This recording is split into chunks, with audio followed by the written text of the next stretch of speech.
ఏంద్రా అట్లా తాగుతూ ఉండవు?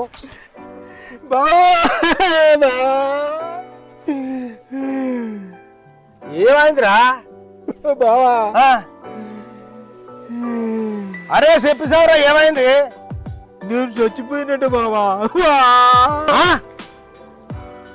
నువ్వు చచ్చిపోవడం ఏందిరా? బాగానే ఉన్నావు కదా. అదేం లేదు బావా, పొద్దుగాల నేను నా ఓటు ఎక్కడుందో అని చెప్పి ఆఫీస్కి వెళ్ళి అడిగితే ఆ ఆఫీసర్ ఏంటి బావా నువ్వు చచ్చిపోయినావు అంటున్నాడు.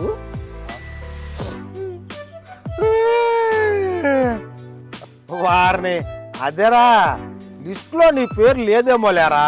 ఇదిగో మనము ఆ పెద్ద ఆఫీసుకి పోయి ఫిర్యాదు చేద్దాంలే. ఇదిగో వాళ్ళు మళ్ళీ నీ పేరు లిస్టులో ఎక్కిస్తారులేరా. ఏం వద్దులే, ఈరోజు సెలవు కదా, ఫుల్గా తాగి ఎంజాయ్ చేస్తా. అరే